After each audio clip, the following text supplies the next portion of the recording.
Welcome, future supply chain leaders. Okay, what if I told you that one single, incredibly narrow water route, literally just 21 miles wide at its narrowest point, has the power to completely shut down the global economy?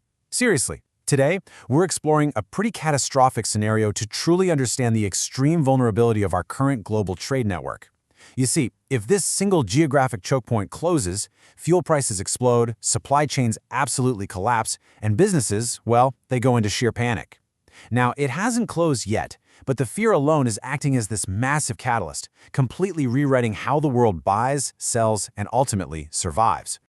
Now, what's really interesting about this is the sheer volume we're talking about here. A massive 20% of global oil flow passes straight through the Strait of Hormuz. For modern procurement teams, this isn't just some abstract statistic, it's literally a ticking clock. Nearly a full fifth of the world's oil depends entirely on this single fragile choke point. The very moment geopolitical tensions rise in that specific area, it sends immediate shockwaves across the globe.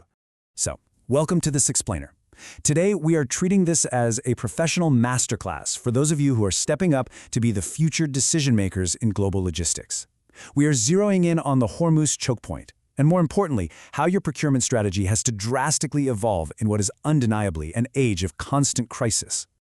Here is our roadmap for the explainer today. We're going to start with the global choke point threat. Then we'll compare traditional versus modern strategies. From there, we'll dive into proactive risk mitigation tactics, explore AI and predictive modeling, and finish up by discussing why resilience has to take priority over cost savings. Let's get right to it. Okay, let's dive right into this. Section 1, the global choke point threat.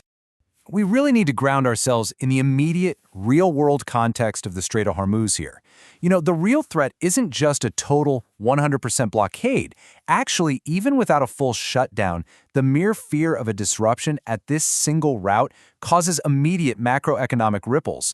Imagine tensions just slightly rising in the region. Almost instantly, shipping slows down as vessels proceed with extra caution or completely reroute.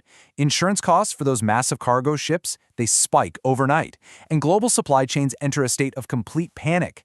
That ripple effect hits literally every country and every industry long before a single route is officially closed. Moving right along to Section 2, traditional versus modern strategies. This constant looming state of threat brings us to a massive paradigm shift in how businesses are reacting to global vulnerability. For decades, companies aggressively followed a just-in-time model, right? The primary goal was pure cost saving. Keep those warehouses empty and buy only what you need, exactly when you need it. But today, wow, the strategy has rapidly flipped to just-in-case.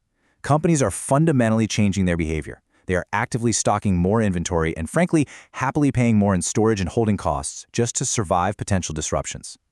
The priority has completely flipped from saving every last penny to ensuring the business doesn't just grind to a halt when a choke point gets choked. Which brings us to Section 3, proactive risk mitigation tactics. And this brilliantly illustrates how that shift to just-in-case requires entirely new methods. To defend against these threats, the world is fundamentally moving away from risky regions. This geographic restructuring really grounds abstract supply chain theories into tangible physical reality. Just look at what's happening globally right now. Europe is actively reshaping its entire supply chain architecture to bypass volatile areas. The US is heavily leaning into nearshoring, bringing production much closer to home to avoid those long, risky ocean transits. Meanwhile, India is rapidly stepping up to become a major alternative sourcing hub. The global map of trade is literally being redrawn in front of our eyes as a real-time defense mechanism. Now, to manage this brand new map, teams have had to adopt an intensely proactive risk mindset. Modern procurement teams are monitoring global events with the exact same intensity as stock market day traders. Shipping routes tracked in real time. Political tensions are monitored constantly, with teams analyzing geopolitical news the way a Wall Street broker watches a ticker symbol.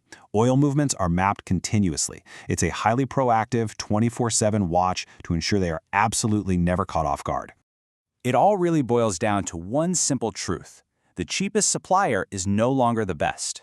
And this highlights the deeply human element of this strategic shift. Suddenly, finding the absolute lowest bidder isn't the victory it used to be.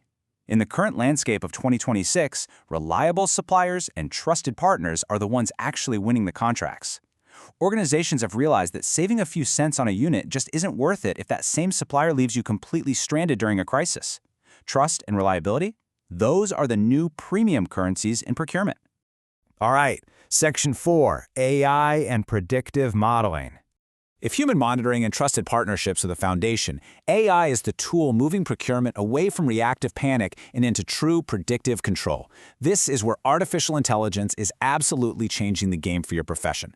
I want to walk you through this highly actionable three-step process. Step 1. AI can now process massive global data sets to predict disruptions before they even make the evening news.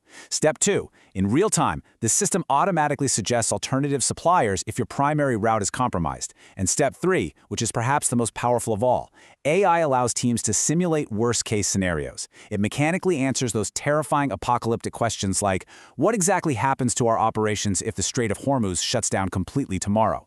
Teams can test their defenses virtually, way before the crisis hits reality. Finally, Section 5, resilience over cost savings. So, let's look at the ultimate consequences of a complete supply chain breakdown and why this new philosophy is absolutely non-negotiable for modern businesses. Let's imagine the absolute worst-case scenario. If this route actually closes, the stakes are unbelievably high. The dominoes fall fast. Fuel prices instantly skyrocket because that 20% of global oil is suddenly trapped. That immediately drives up the cost of manufacturing and transportation, which means inflation rises sharply across pretty much all consumer goods. Finally, supply chains enter a state of complete chaos as businesses scramble for whatever remaining resources are left. The undeniable reality here is that only the companies who have prepared, the ones who have actively embraced these modern shifts we've been discussing today, will actually survive an event of this magnitude. So for you, the future supply chain leaders, this is your definitive thesis statement to take away. Procurement is no longer about saving money. It is about survival, it's about control, and it's about staying ahead of global uncertainty. The old days of simply grinding down a vendor on price are gone.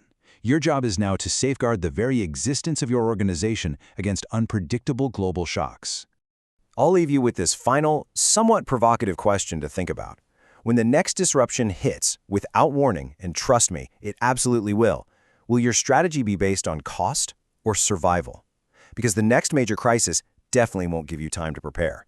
If you want to continue mastering how AI, procurement, and global strategy are actively shaping the future, make sure to subscribe to Procure IQ. Stay informed, stay resilient, and keep learning. Thanks so much for joining me for this explainer.